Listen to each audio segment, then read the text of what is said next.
Okay, hello everyone. Rabbi Jacobson here. I welcome you to another weekly episode of Meaningful Live. We'll be speaking about something that is on everybody's mind, titled Taking Off the Mask, Post-Pandemic Anxieties. We all have been through a very difficult and challenging year and a half where all our comfort zones and our security blankets and routines and patterns have been disrupted. In the beginning, we all thought it would last a few months at most, but it lasted longer, and it's affected and impacted every aspect of our lives. How we travel, our work, those of us that have children, schooling, entertainment. I mean, there is virtually no sector of life that has not been impacted. So in the beginning, it was a very big nuisance, and even worse for some. Many of us have family members and friends that died, were sick, some still suffering some of the symptoms. But on a sociological level, when something like this happens, both individually and collectively, it takes its toll primarily in the emotional and psychological realm. It's one thing, the illness itself, and hopefully that's under control and will continue to subside until we eradicate it altogether. But the psychological, in a way that continues to impact our psyches and our attitudes. One would think, finally you can take off your mask, burn the masks. Get rid of it and let's move on. But there's something that happens to people when they're in a sustained state of fear or concern or protection. So I want to talk about that. I want to talk about how our anxieties, invisible ones, more visible ones, overt, covert, affect us. And it really is about revealing what we're really made of. That's what it really comes down to. Anyone who is addicted to their comfort zone, the way I put it earlier, anyone addicted to their routines and patterns, so when it's initially disrupted, it's a very big discomfort. And we'd like to say, remember, let's get back to normal. When we're going to get back to normal? But if our lives are defined by our patterns and routines, which means what you do determines who you are. If you've done it long enough, it defines who you are. Then after a while, when you do adjust, it's not that easy to find yourself again. On the other hand, when you have a deep inner compass that precedes the pandemic and precedes, frankly, anything in life, and it's some driving force within you, so yes, nobody likes the discomfort, but you learn to navigate. And then when the moment comes, or when the time comes, and now you can take off your mask, and I mean that more than just literally, but also figuratively in every possible way, you're that free person. You did it when you had to do it, because for medical reasons,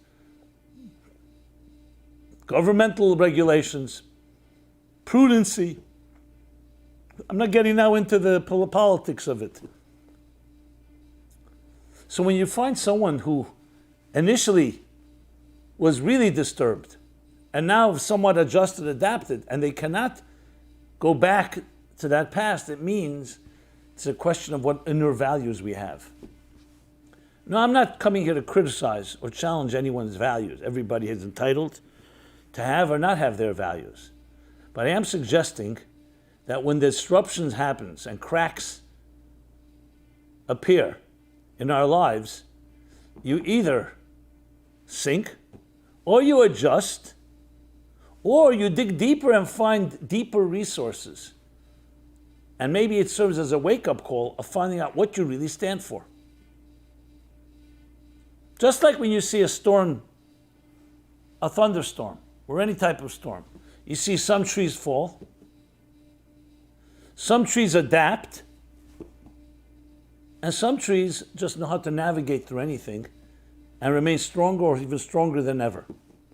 When I say adapt, that sounds positive, but adapting could also mean, okay, now the rules are different. I'll just follow the new rules. The key is to find that inner voice within you that withstands and is not defined not by the good times and not by the bad times. So let's talk about that. In our generation, when I say our generation, I go back my generation, the baby boom generation, all that followed. Let's talk about the last 80 years, since World War II, the last major disruption in so many ways. So we live in basically an age of prosperity. Comforts, no wars. Obviously, personally, people go through their own traumas and difficulties. But overall, especially in the United States, in the Western world, especially the United States, things became very comfortable. I grew up in a comfort zone. My parents were Russian immigrants. They had to run away from that country. Many of our relatives escaped the Holocaust or didn't escape it and carry the scars. I grew up, I was able to go to sleep peacefully, wake up peacefully, no fear. In contrast to my father telling me 24/7 they lived in fear. Every time there was a knock on the door, your heart froze. So living up in comforts is a beautiful gift and blessing. But one thing it also does, it dulls those crystallized values that only emerge when you're challenged. Because you need to stand for something. You need to fight for something. I didn't have to fight for anything. Most American young men and women have not had to fight for anything. And I'm not suggesting going to war is a blessing. But one of the side effects of fighting for something you believe in is you need to know what it is that you believe in. The pandemic is not the first disruption, but probably the most global ever. And for Americans and people living in the Western world, it definitely has disrupted things we thought we would never see go away, see paused. Broadway, Hollywood, baseball, football, basketball. Not getting into now the value of these things, but disruption means that your routines go through an upheaval. So you either wait to get the storm is over and then just go back to it, which is not that easy to do as we're seeing. Or unfortunately you get hurt. Or you adjust and say, okay, you know what, I'm not going to wear a face mask. I'm not going to wear a mask, but I'll wear something else. That type of still living by the rules of whatever is happening at the moment. Or, and this is the thing we really all want to achieve, find out what you stand for. Who are you when all your security blankets are taken away from you? What do you stand for? What do you believe in? So this is a time to press the restart button, the reset button. Reset, not reset your life, but reset your standards, your values. What are you ready to fight for? I can tell you for myself, the last year and a half has been a true transformational experience. I almost feel like I was trained for a moment like this. It's like war has come. And I'm talking about the emotional, psychological war, which is the world in which I dwell in. People very vulnerable, fragile, the unknown, the uncertainty, and all the demoralization that creates. And to me, I rose as best as I was able to the occasion to try to provide whatever I know within myself, within my soul, within my experience, to provide hope and courage and strength and direction and vision. I'm not here to toot my horn. That's not what I'm addressing. I just want to use myself as an example. I know many of you, people I've spoken to, have done similar things in your own way. But many are lost. And especially now, the post-war is often more difficult than a war itself. A war, okay, you have to do what you have to do. Be careful, quarantine, lockdown, masks, everything that we were instructed to do. But post now, which world are we in? We know it's not back to the way it was then. I hear that in cities like New York, 80% of the workforce don't want to go back to work. They want to work from home. That's their new comfort. How will it affect travel long term? Cruise ships? What will happen with Broadway? I'm sure it'll reopen. Will people just go back in the same numbers? I mean, there's some people who always gravitate back, but many won't. How much of this disruption will accelerate the internet and online experiences? And so many new industries will be spawned because of what's happened, we can't even predict. So we're at a crossroads. And it could be seen as a challenge, but it could also be seen as a blessing. A blessing to really look at your life in a new way. Simple suggestion. Take out a piece of paper. Or you want to do it on a computer, fine, or on your phone. Make 2 columns. Call one we'll call it BC and AC. Before Corona, after Corona.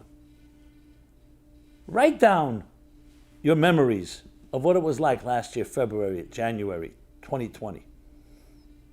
Actually, 3 columns we're going to do. BC, C, and AC. What was it like?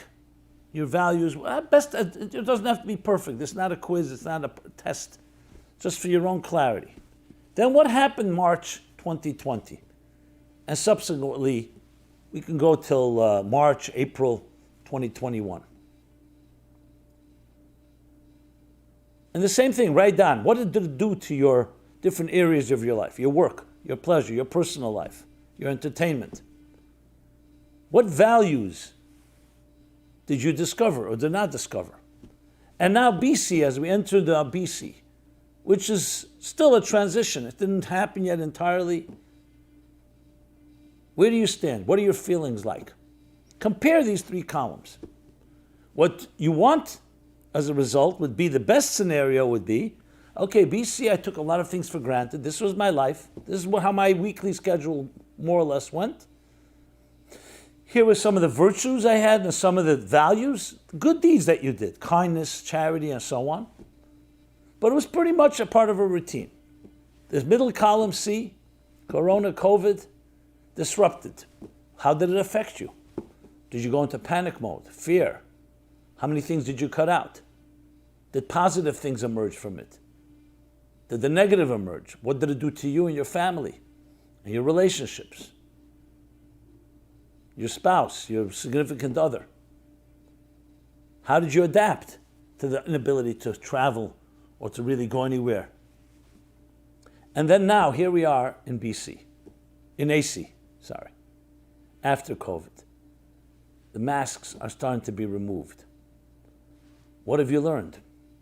Where have you grown? Is there any areas that you've suddenly discovered as talent, a skill, something about yourself that you did not know before? Or maybe knew, but never acted on it. This is a time, that's what disruptions are for. To redeem a disruption, it needs to be a catalyst for positive change. If not, you either fall into the cracks or you are overwhelmed by the changes. The key is to navigate and understand, in the words of the Kabbalists, that between every 2 paradigms, there will always be a vacuum. A vacant space, an empty space. That's how metamorphoses work. That's how transformations happen. That empty space can be very terrifying on one hand, but it could also be seen as the beginnings of a birthing, the cracks in the egg that allow a chick to emerge, the pain or the frustration or the confusion that precedes new growth. Before a new layer of skin is added, we're shedding an older layer of skin. And it's always going to be somewhat uncomfortable. But that's how growth happens. It could be part of our comfort zones. BC, we didn't experience such pain and discomfort, so we weren't used to it. Now we are used to it to some extent. Don't let this disruption be a setback, but see it as a step forward to help to be a springboard and a catalyst for unbelievable growth. The vacuum. A vacuum can create tremendous energy because it catapults you from one state to another state. So, no, the Stockholm Syndrome should not be part of our vocabulary here. No, we shouldn't become dependent on our captors or or those that take us hostage, whether we're talking about physically human beings or events or experiences. We need to control our destiny. And you have everything inside of you to be able to do so. You have your voice, you have your soul. Sometimes we may need each other to build courage.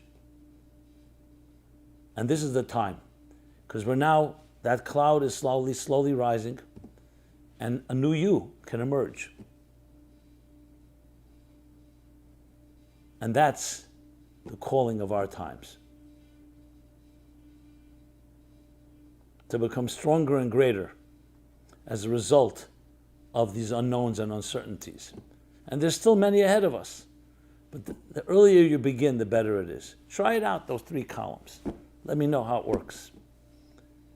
Love to hear your feedback, your thoughts. This has been Rabbi Jacobson, speaking about taking off the mask, post-pandemic anxieties that we want to lead us into even deeper levels of calm and strength and excellence.